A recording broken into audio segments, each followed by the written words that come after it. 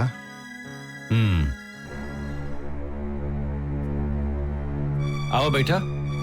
अरे मालिक, हमार कहाँ औकात बाकी हम आपके सामने बैठी। अरे नहीं नहीं गोधन, औकात जैसन चीज जौन बा तौन मनुष्य का बनावल है। देखा, भगवान सबके एके जैसे बनावेलो, जात पात तो मनुष्य का बनावल है। और जानत बाड़ा गोधन, हम लोगन के शास्त्र में जात का व्यवस्था नहीं बा, वर्ण व्यवस्था बा। मालिक, हम कहाँ इतना पढ़ले लिखने बानी की इतना कुछ जानी, सुधर ठहरनी। गोधन बैठा, आवा बैठा बैठा। हमारा आदेश नहीं मनवा, बैठा आवा। बैठा। जी मालिक। जी मालिक बोली। अरे यहाँ बैठा, यहाँ यहाँ यहाँ मालिक। बैठा। अरे यहाँ बैठा। का कला तू कि तू शूद्र बाड़ा? ता सुनो गोधन, तू भले पढ़ल लिखल नहीं खा, लेकिन रामायण गीता महाभारत का नाम सुनले बड़ा ना? सुनले बड़ा कि ना? हाँ सुनले बड़ा ना? जी सुनले बनी।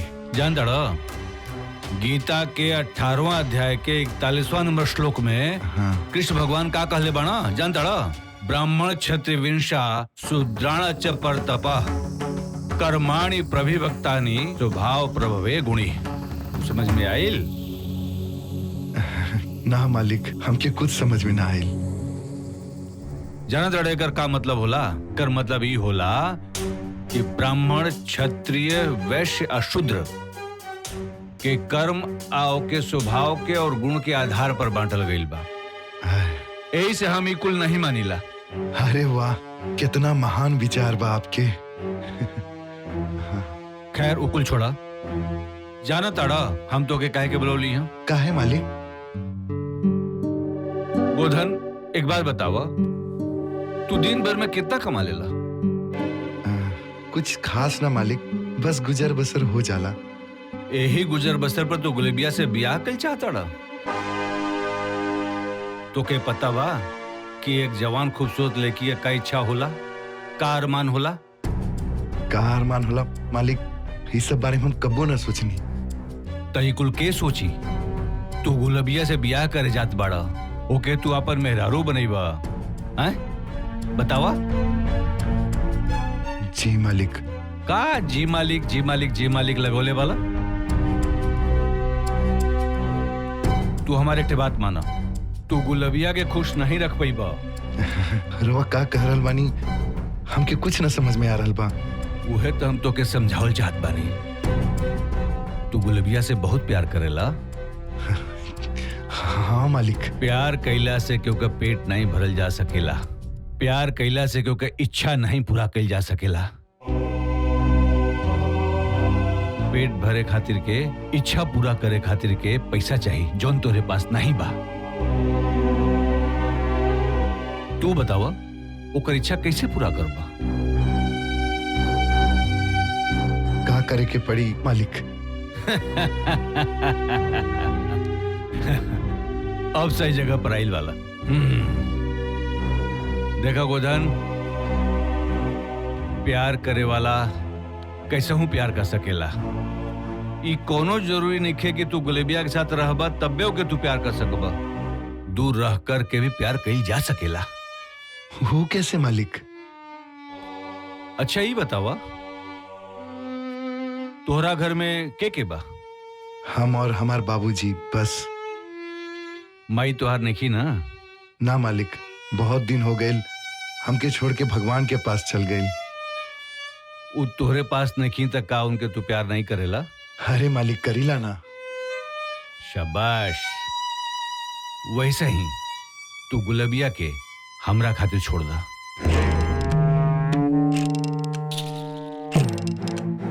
तू तो हमरा के अपन भगवान मानेला, तो गुलेबिया के हम अपने पास रख लेत बानी। तू ओकरा के दूर से प्यार करा जैसे तू अपने माई के करला।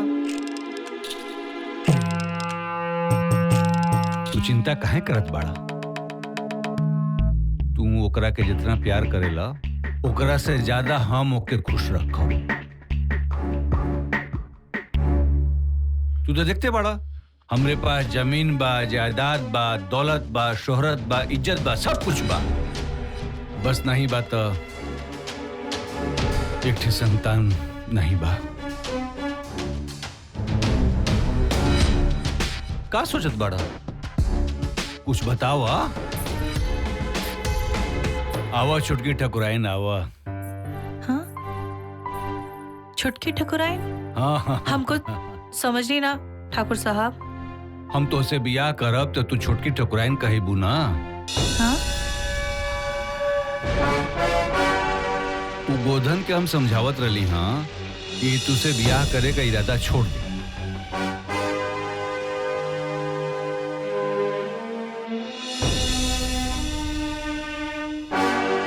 हम तो के रानी बना के रखो। देखा गुलबिया, तो से बियाह करे का फैसला हमार बा। हम तो के सामाजिक रूप से अपनावल चाहत बानी। बाकी तो हम लोगन आपस में समझ ला जा। जितना रुपया पैसा चाहिए, जितना सब मिली, सब कुछ बा हमरे पास। बस अपन मुंह खोला जा।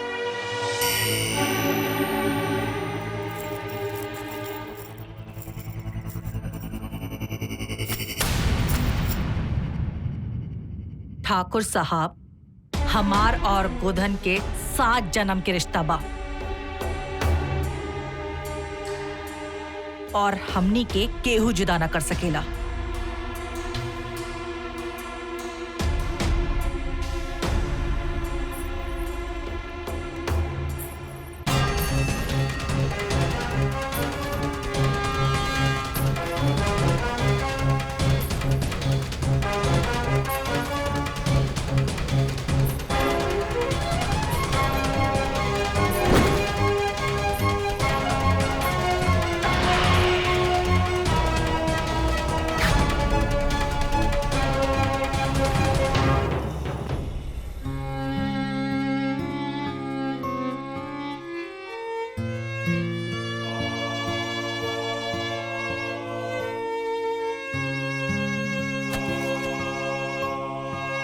गोधन, यहाँ काहे बैठल बाड़ा? अरे तोहार आँख काहे लाल बा? रोवत बाड़ा का? बतावा बेटा, तोहरा के कुछ कहले से का क्यों? हमरा के न बतईबा तो केकरा के बतईबा? तोहार माई जिंदा रहती तो हमरा के सब कुछ मालूम पड़ जा। काहे वो हमरा से सब कुछ साझा करत रहनी।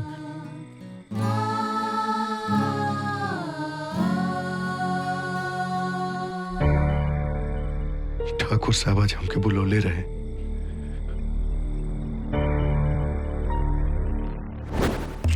देखा गुलबिया, तो से बियाह करे का फैसला हमार बा।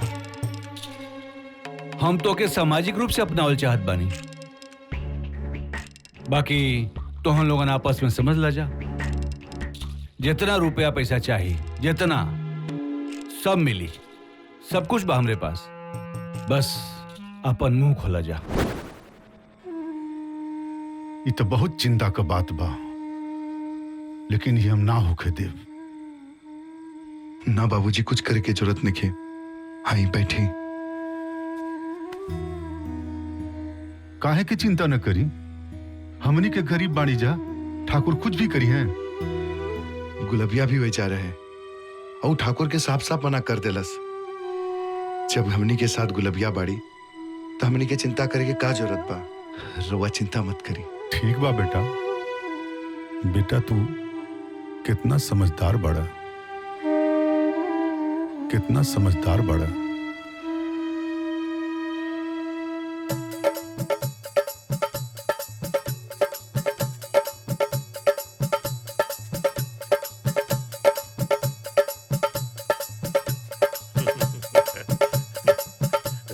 अरे ठाकुर साहब, आप यही जा? हाँ, कुछ बहुत जरूरी बात करे करला तोरा से, अकेला में। हमसे? जी। आई आई ठाकुर साहब, आई बताई का आदेश बा। अब कैसे बताई मंगरू बाबू, लेकिन बतावे के तो पड़ी। जी। आपका बेटी गुलबिया हमें बहुत पसंद आ गई बा। हम उसे बियाह कई चाहता नहीं। ई का कहता नहीं आप?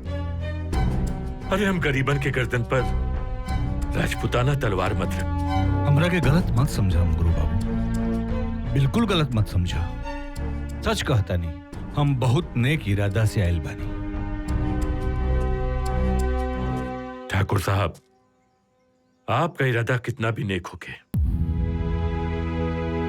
हम आपके बियाह गुलबिया से नहीं कर सकेंगे। हम गुलबिया के बियाह अपने दोस्त नंदू के बेटा गोधन से कर जाते। वो लोगन के बियाह की तैयारी तो आप देखते बानी, और वो लोग भी एक दूसरा से बहुत प्यार करेला। और कल पंडित जी भी बतावत रहलन कि वो लोगन का 7 जन्म का साथ है।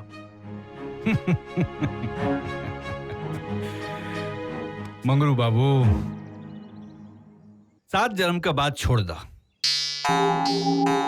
एक जन्म का बात सोचा। एक जन्म का बात सोचा। सुन ले बाने की तू शतरंज बहुत पसंद बा। जी। तब तो यो मालूम हुई कि शतरंज के खेल में कबो कबो प्यादा भी वजीर बन जाला। हाँ, तो वैसे ही तू ए टोला का मुखिया बन जीबा। आप का कहता नहीं, हमको समझ नहीं की पहली। मंगरू बाबू, जब गुलबिया ठकुराइन बन करके हमारा घरे आई तो तू हमार ससुर हो जाइबा, और जब तू हमार ससुर हो जाइबा तब हम तो के कोनो चीज का, रुपया पैसा धन दौलत, कोनो चीज का कमी नहीं होके दे।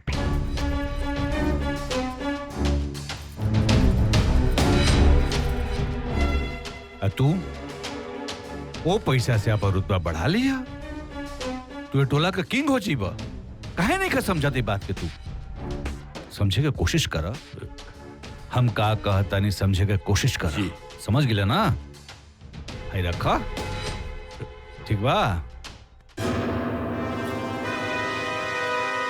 अब बात बाकी ड्रामा कैसे तैयार करे के बा, ये तो के अच्छी तरह से मालूम बा। समझ गिला?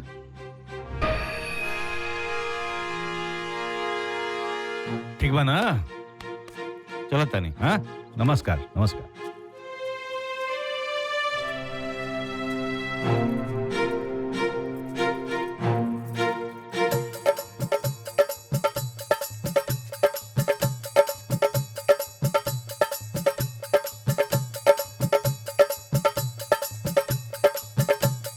बैठा बैठा बैठा।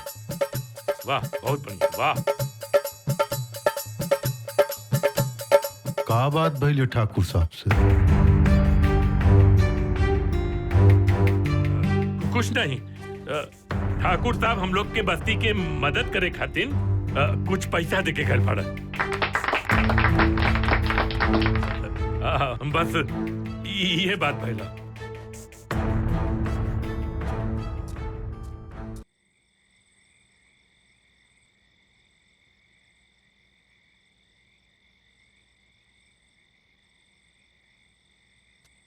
ये सब का चल रहा बाजी? हमरा के ही बताई, मनरवा के इतना रुपया रवा काहे के देनी है? अरे हम कुछ पूछ रहल बानी, सुनाई देत नहीं खे?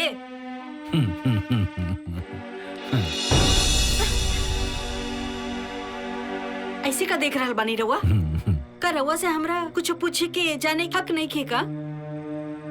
बा, बहुत हक बा।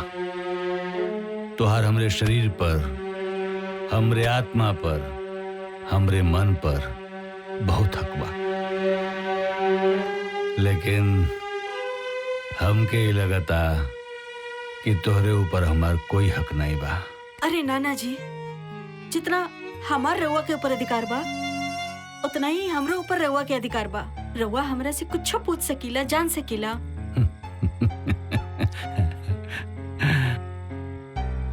बिना पूछले बिना मंगले कुछ ना देबू। रउआ बात के बनाई मत। पहले हमरा के ये बताई कि मंगरवा के इतना रुपया रउआ काहे के देनी हा? अरे ठकुराइन, समंदर से कंजरी पानी निकल जाई त का कम हो जाई? ना, कम ना होगी। लेकिन वो एक कंजरी पानी काहे खातिर निकलल बा? इतना जाने का अधिकार हमरो बा। ओही अधिकार से हम पूछ रहल बानी।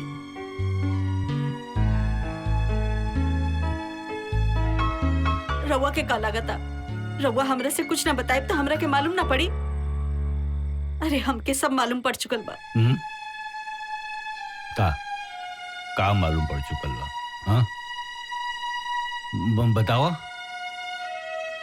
बतावा का मालूम पड़ चुकल बा? अरे गुलबिया के खरीदे के, ओकरा से ब्याह करे के पूरा इंतजाम हो चुकल बा। तमे गलत का बा? अरे अपने हवस के शांत करे के खातिर एगो मासूम के बलि चढ़ाई रहुआ। खामोश खामोश ठकुराइन, तो हमरा के हवसखोर बना देलू। तोरे नजर में आज हम रावण हो गईली। हमरे बाप दादा के इतनी दौलत, इतनी जागीर, इतनी मिल्कियत, लेकिन ओके चलावे वाला क्यों ना? न तो एक ठे बेटा, न तो एक ठे बेटी। हम तो उसे का मांगत रहले? हाँ? सिर्फ एक ठे औलाद? वो भी तो तू ना देलू। हाँ? हमरे पास जवन कुछ बा वो केकरा खातिर के बा? के कर सुख भोगी? आ तू कहत बाड़ू कि हम अपन हवस के शांत करे खातिर गुलबिया के शिकार बनावता नहीं। छी छी बा तोरे सोच पर।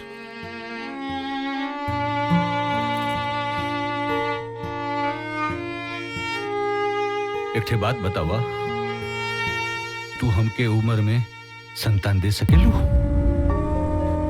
बोला बोलत काहे नहीं खू?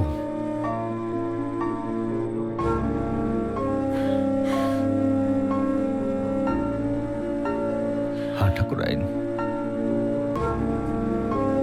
ये सच बा। ये सच बा कि हम गुलेबिया से शादी कल चाहत बानी। हम ओके घर में दूसरे की ठकुराइन बनावल चाहत बानी। हम ओके तोहार सवत बनावत बानी। लेकिन ये सच नइखे ठकुराइन, ये सच नइखे कि हम ओके सिर्फ हवस खातिर के आपन बनावल चाहतानी।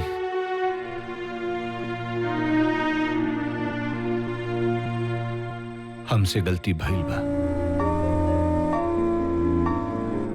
वो गलती का हमके एहसास भी बा, लेकिन अब कुछ ना हो सकेला। तीर कमान से निकल जाला तो वापस नहीं आवेला ठकुराइन। हमें तो उसे सब बतावे के चाहत रहे, लेकिन हम तो के बिना बतौले सब कैली। हम रउआ के दर्द समझ सके नहीं, लेकिन हम रउआ के ई पाप नहीं खिकर देख सकत। ये जी, गोधन और गुलबिया एक दूसरे से प्यार करेला। उन्हीं के साथ अन्याय मत करी रउआ। ठकुराइन, हम बहुत आगे बढ़ चुकल बानी, तो बीच में बिल्कुल मत पड़ा। तो ठीक बा, हम कुछ सोच ले बानी। अब हम देखा तानी ओहनी के केहू कैसे अलग कर सकेला। हाँ?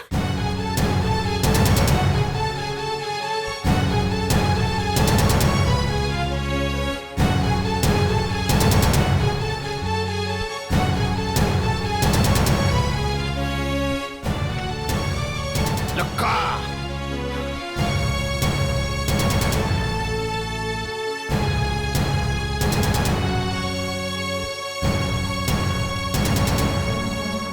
का भइल भाई साहब क्या कुछ कहा लगा?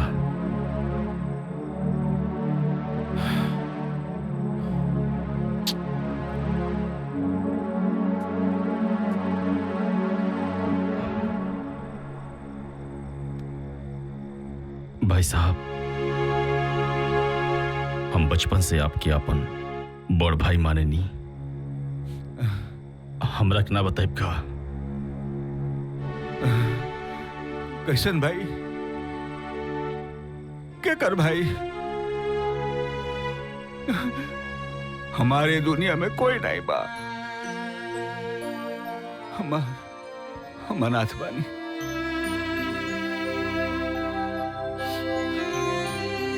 इतना संपत्ति, इतना जायदाद, इतनी बड़ी मिल्कियत, सब अनाथ बा, सब अनाथ बा।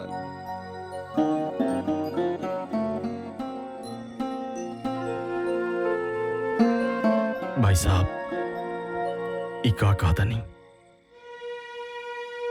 हम आपके कोनो काम में ना आ सकें तब तो हमारे जिंदगी पे धिक्कार बा।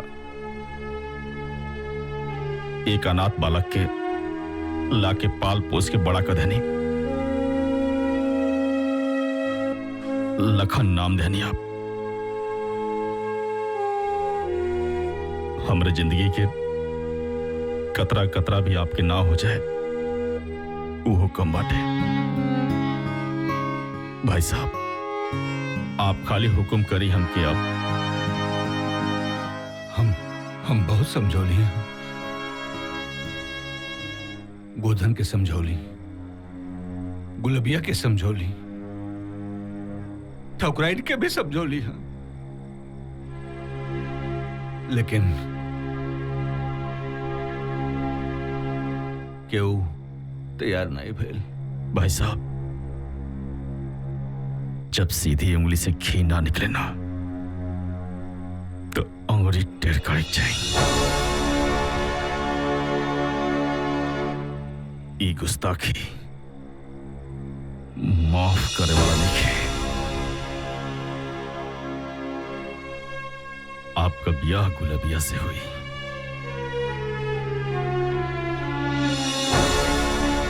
और जरूर हुई, और काले हुई। बस रउआ एक काम करें, पंडित के लेके काल मंदिर पहुंच जाए, वहां हम हो पहुंचाओ और ब्याह हर हाल में होके रही।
तोहरा के घबराए का कोनो जरूरत नहीं है। अब तो हमार जिम्मेदारी बढ़ो। पंडित जी आई आई आई, शादी का मंत्र पढ़ी हैं? जी आओ बेटा, आओ बेटा, बेटा आओ, चलो बेटा। ढोला पकड़ो।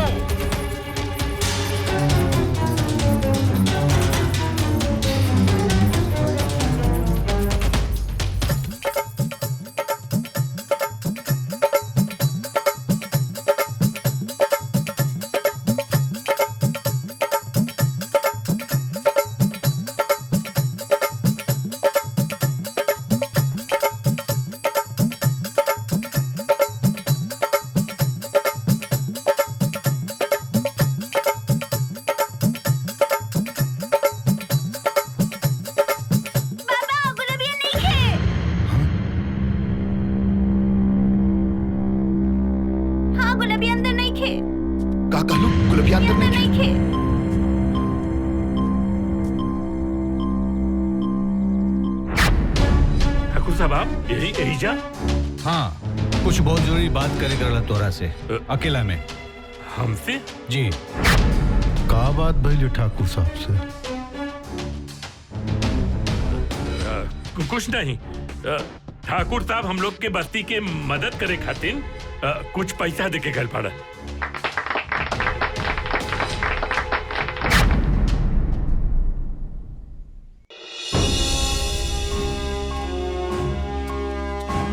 बताओ कहाँ बा गुलबिया? ठाकुर से तहार का बात भइल? बता।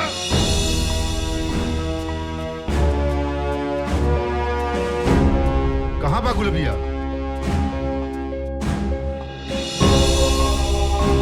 अरे ई का बताई, हम बतानी। अरे ये अपन बेटी के सौदा ठाकुर साहब के हाथे कर देले बा। ठाकुर साहब गुलबिया के पुराना शीतला मंदिर में लेके गए बाड़े, जबरदस्ती ब्याह करे के खातिर। जा जल्दी से ओकरा के बचा ला। जल्दी करा,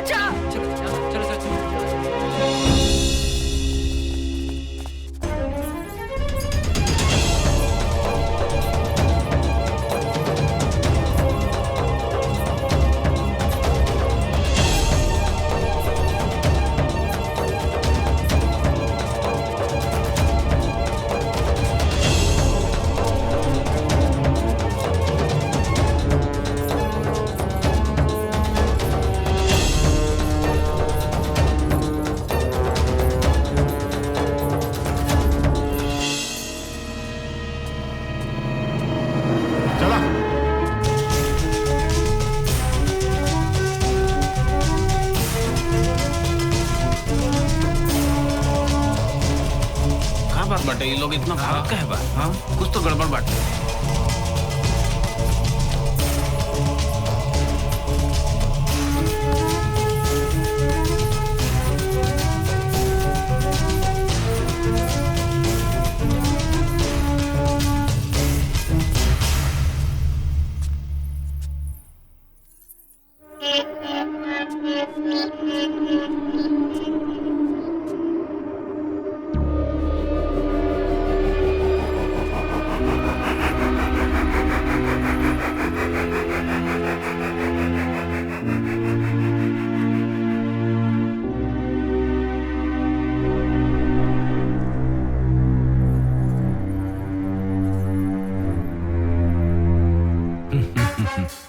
भागल चाहताड़ू? हाँ, कहाँ भाग के जेबू? बतावा।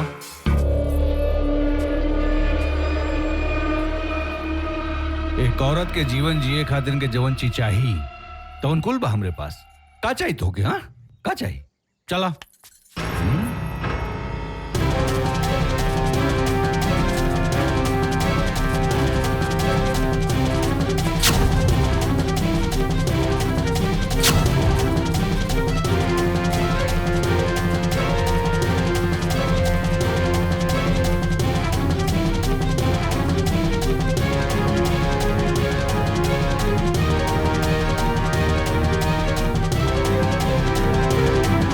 ठाकुर साहब, रघुआ नीच हरकत करके ठीक नहीं की। एकर सजा आज आपके भुगते के पड़ी।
अपन बेटी की जिंदगी एगो अधेड़ से बेच देले। अरे कुछ तो शर्म कर। अब्बा कुछ नहीं के बिगड़ल, जाके अपन बेटी की जिंदगी बचा ले। ऐसन बाप देले से अच्छा होगी कि भगवान दुश्मन दे दे।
बाबूजी, बाबूजी, बाबूजी, बाबूजी उठिए, बाबूजी,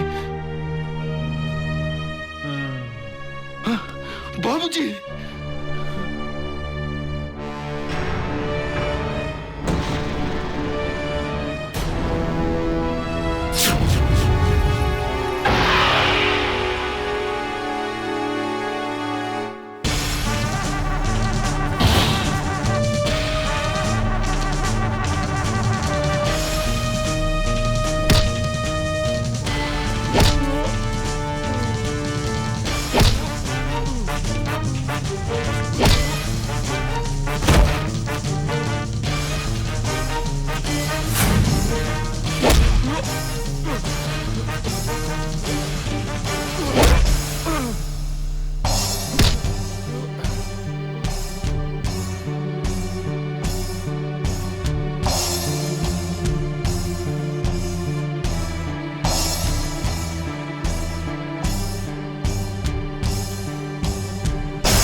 सुनी ना,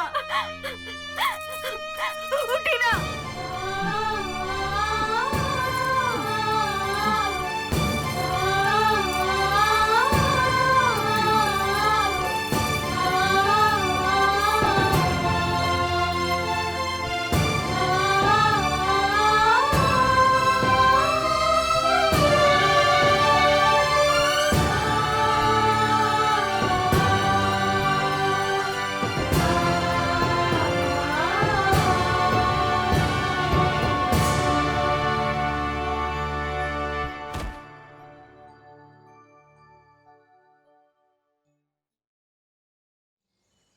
बहुत दिन बाद जब हम वापस शीतला मंदिर पहुंचनी,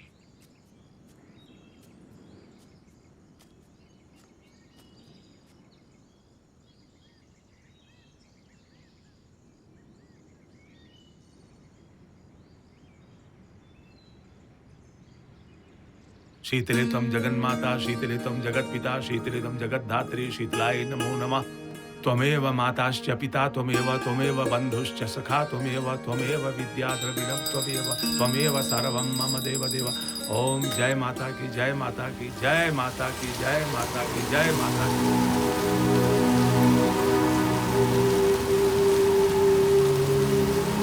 अचानक ही तेज हवा के झोंका, ई मौसम में बदलाव कैसन? ई संकेत ठीक नहीं लागता। लागता कोनो अनहोनी होखे वाला बा। हाँ?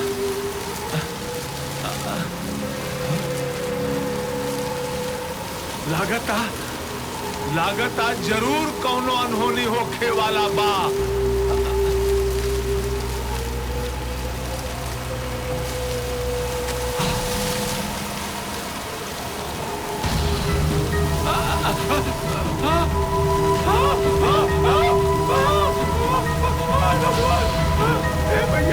हे भैया रक्षा करा, हे भैया रक्षा करा माता, बचावा माई, बचावा। मतलब कि हम गोधन रानी आ गुलबिया हमार प्यार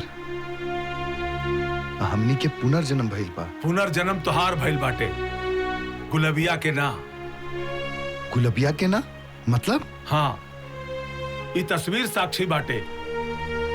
गुलबिया आज भी 30 साल पहले के गुलबिया ही बिया। गुलबिया एगो आत्मा बिया।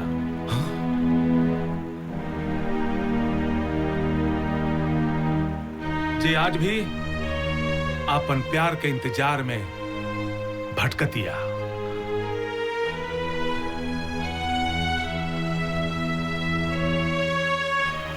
हरिओम हरिओम हरिओम।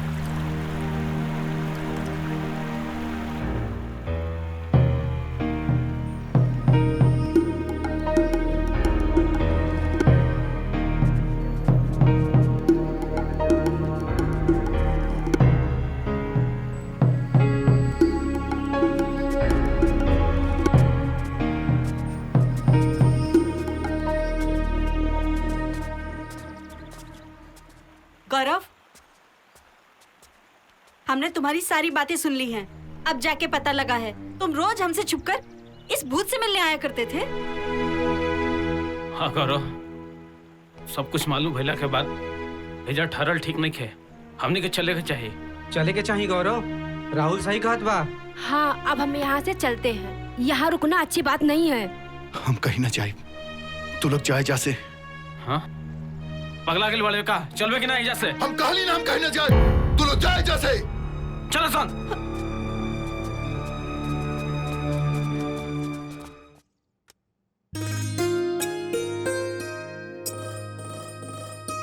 ला, चाय टेस्ट करा।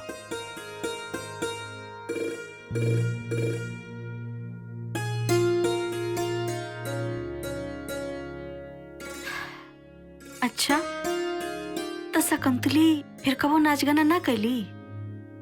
ना, बाकी ऐसा ढेर दिन ना चलल। शकुंतली के पागलपन के दौरा फिर आबे लागल।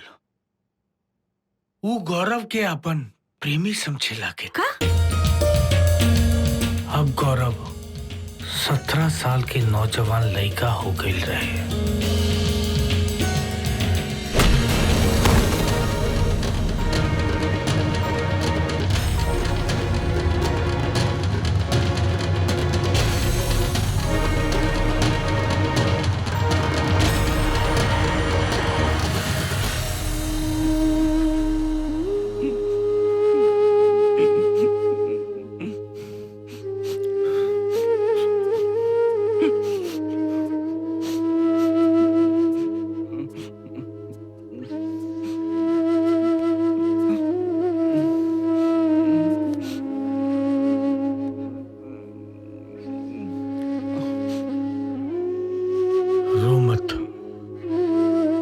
इमे तुहार कोनो गलती नहीं के बेटा।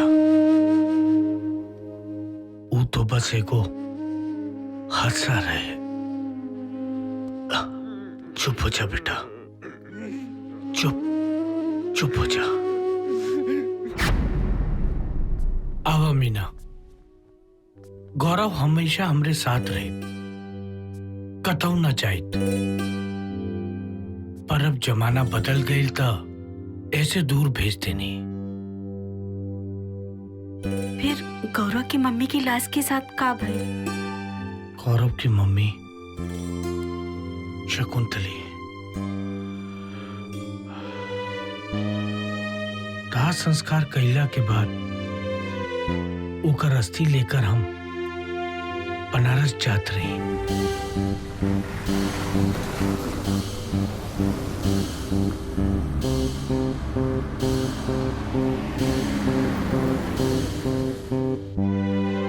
फिर ओकरा आगे का भइल?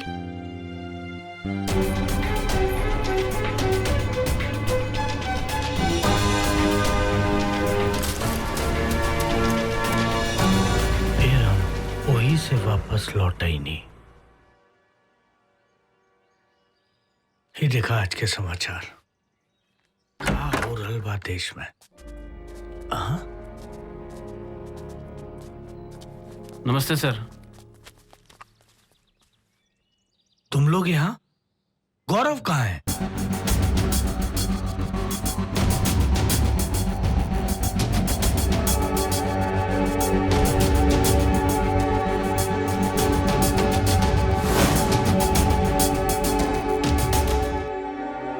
कैसे दोस्त हो तुम लोग? ऐसी हालत में अपने दोस्त को छोड़ के चले आए। चलो मेरे साथ। मीना तुम भी चलो। राहुल तुम गाड़ी ड्राइव करो। आओ मीना। चलो राहुल ड्राइव करो।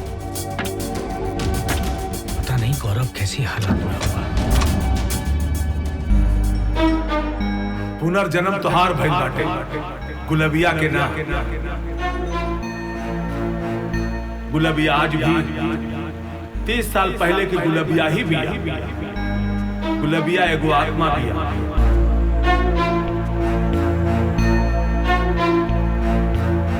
जे आज भी अपन प्यार के इंतजार में भटकती है।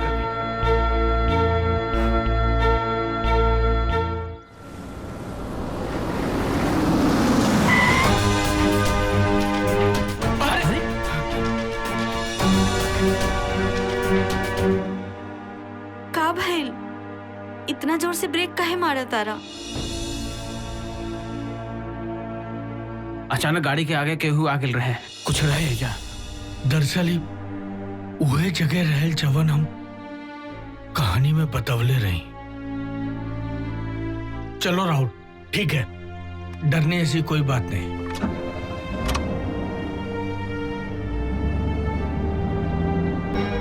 गुलबिया एगो आत्मा भी अपन प्यार के इंतजार में भटकती है।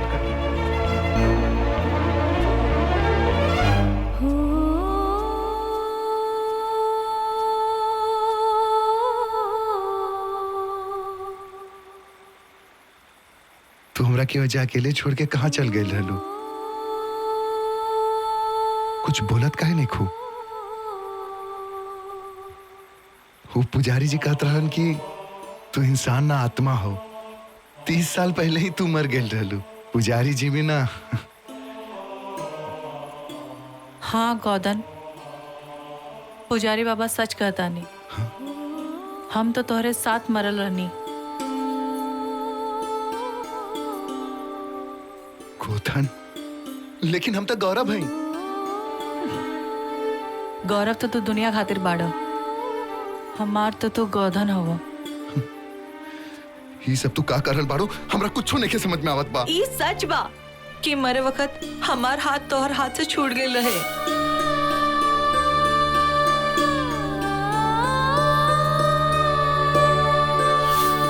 लेकिन 7 जन्म के साथ नहीं खे छूटल। तोहर दोबारा जन्म भइल, तबो हम तोहर साथ रहे, तोहर माही के देह में। हम तोहरा साथे नाचत गावत चलत रहनी, खुशियां बांटल चाहत रही। बाकी तू ये नौका जमाने में आके नादान बन गई ल। और जवन आखी से हम तोहरा के देखत रही ओकरे एक दिन मिटा देलो।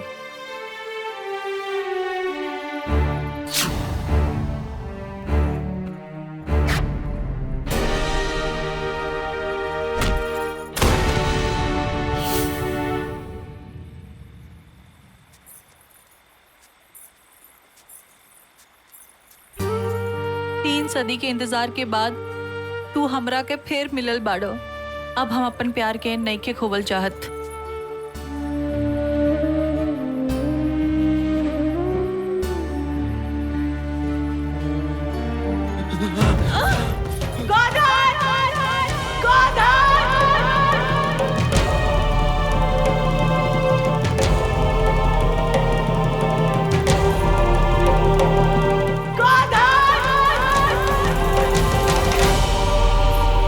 पंडित जी रुकी, पंडित जी। का भइल बेटा? वो गुलबिया कहतिया कि हम ही गोधा नहीं। हाँ बेटा, ये बात सांच बाटे कि तू ही ओकर गोधन हवे। इतना साल से हमें रस्ते आवाजात बानी, लेकिन हमरा के कबो ना दिखाई देलस। अरे हमरा तो छोड़ा बचवा, वो केहू दूसरा के भी कबो दिखाई ना देलस। वो सिर्फ तो ही के दिखाई देले। काहे कि तू ओकरा खातिर पैदा भइल बाड़ा। इतना साल के इंतजार के बाद वो तोहरा के पौले बिया। वो तोहरा के अपना से दूर कबो ना होके देही। गोधन के दोबारा जन्म भइल बा गौरव के रूप में। ई बात तोहरा के माने के पड़ी।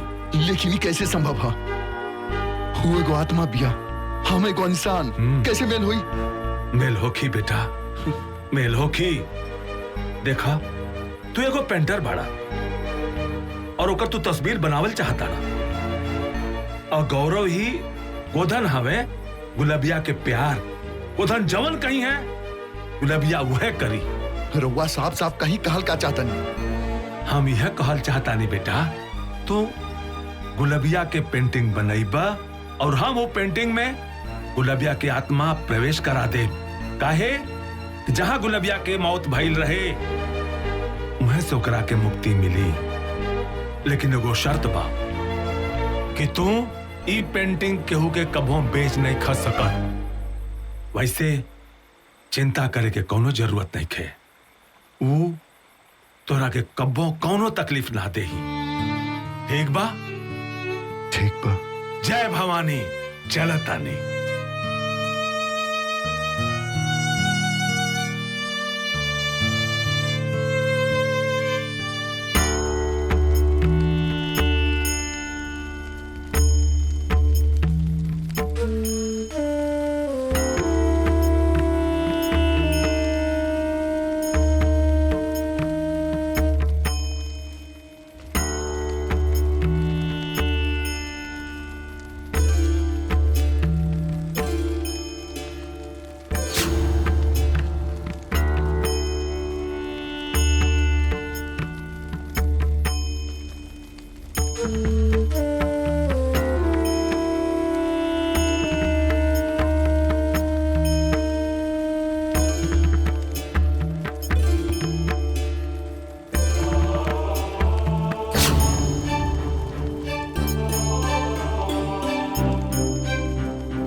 बेटा ये सब कहा?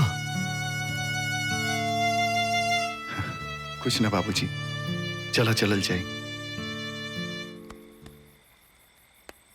आपके उपकार जिंदगी भर न भूलब पंडित जी। जय भवानी। उठाओ राहुल, बैग उठा लो।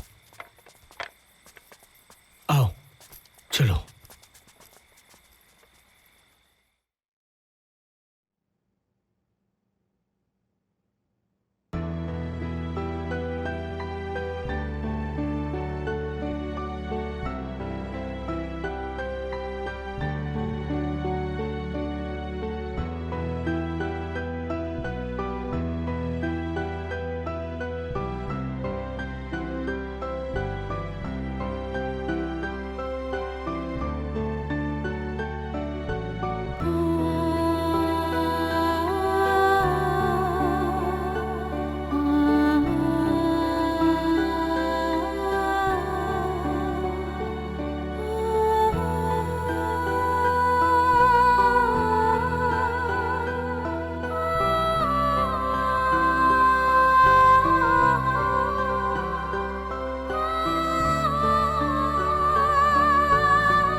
Hi, I'm Glory.